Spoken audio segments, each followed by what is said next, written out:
George McNulty, machinist. Yeah? Your record shows you to be a hard worker with an abnormally small number of rejections. Yet you're always late. Yeah, that's right. Gene Moorhead, inspector. You are charged with absenteeism.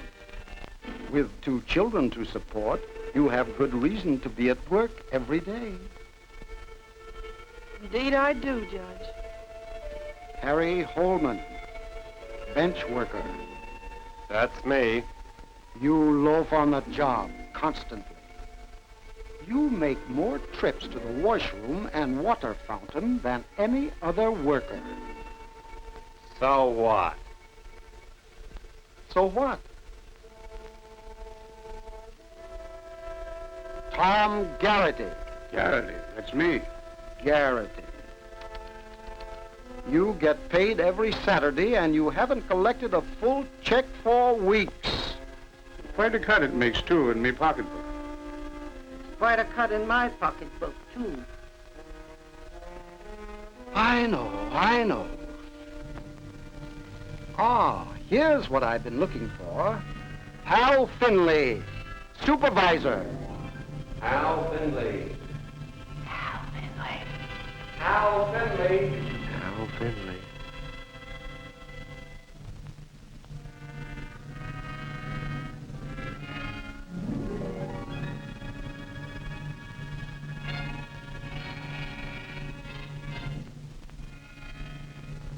Hal Finley, you are charged with being constantly on guard to head off instances of lateness, loafing, and absenteeism. Is that correct? Yes, sir. You are charged with the handling of such cases in a manner calculated to prevent a more serious development. That's true, Judge. Have you done that, Hal Finley? Are you guilty or not guilty? Guilty or not guilty?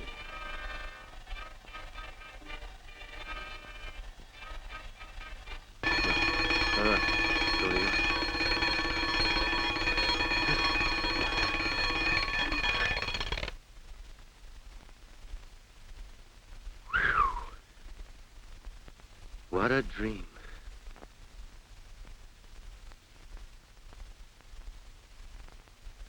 You're a good foreman, Hal. You get out the work. But it isn't as much work as it could be, and I think I've found the answer to why right here. I'm not making any excuses, Mr. Platt, but I don't know what to do. Maybe I can help you. We'll take a look around. Every time I hit this problem, I run into more excuses than a horse has hair. Sure you do, and you're going to keep on running into them. But, Mr. Platt... Now, maybe you haven't done as much about them as you can. Take McNulty, for instance. He's been beating the bell for weeks. Today, he missed it altogether. He's an awful good man. We need good men. On time. Every minute counts. Good morning. Good morning. You're late, McNulty. That's not my fault. You're supposed to Now, get here... just a minute, Hal. You've been consistently late, Mac. Now, what's the reason? Well, I live out Crestview way, and if I take the early bus, I get here too soon, and the guards won't let me in. Not even if it's raining. So I take the next bus, and what happens? I'm late. It's my fault. No, Mac. It's our fault for not finding out about it. Well, even if I took the early bus and could get in, I couldn't go to work. I should have asked you, Mac.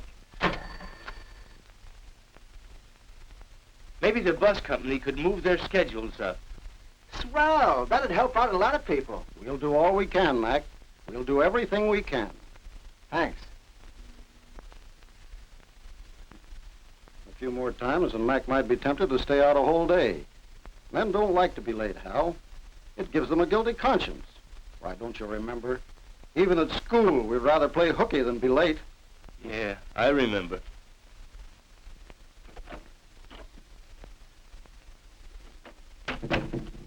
Listen, Holman. You've been in and out of that place a good deal lately.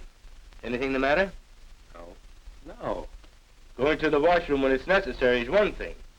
But if it's for smokes, you better save that for your lunch hour or your rest period, because I'm not going to stand for it. Our customers need these parts, and the company's paying you for a full day's work. Besides, you're holding up others in another department. Now, is that fair? Well, Look, Holman, no more snitching smokes. Is it agreed? okay. You did the right thing, Hal. I know Holman, and you've got to let him know that you won't stand for loafing. It's a good thing we caught that just when we did. Loafing, slowing down are contagious, just like McNulty's lateness could have been. Yeah. Looks like I'm the one that's late. Could be, Hal, could be. But don't take it too hard.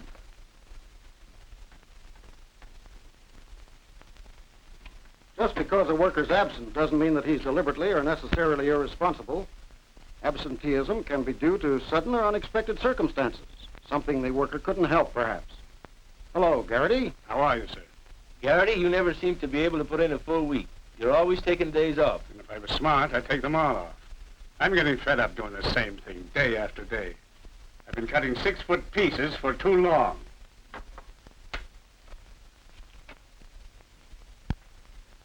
It's tough, Hal, when a man loses interest in his work.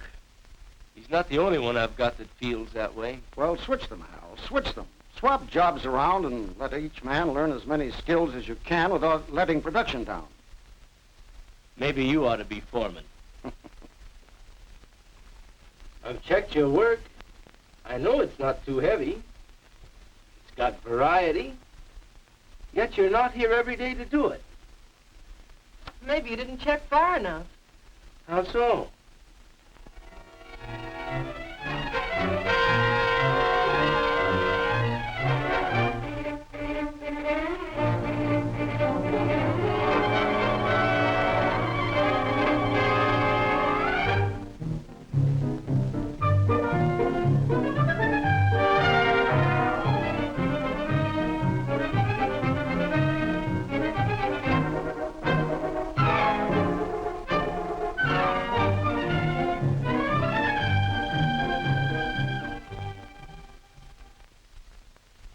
See what I mean?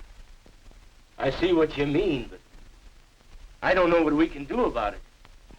There's lots we can do. We can check on the shifts. And maybe we can persuade some of the merchants and professional people to change hours. In any event, Hal, we ought to know the facts first. And you can do that. Yes, I know. Now, look here, I want to work, but I can't come in when I'm not feeling well.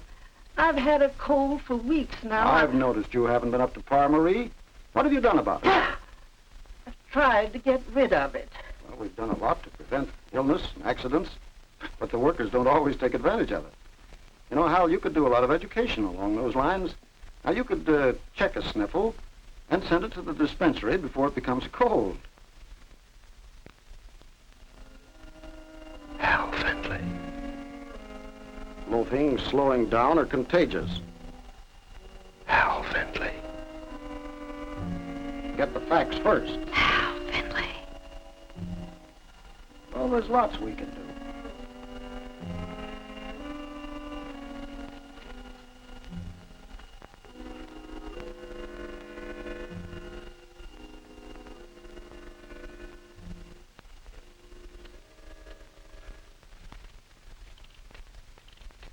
I sure hope I don't dream.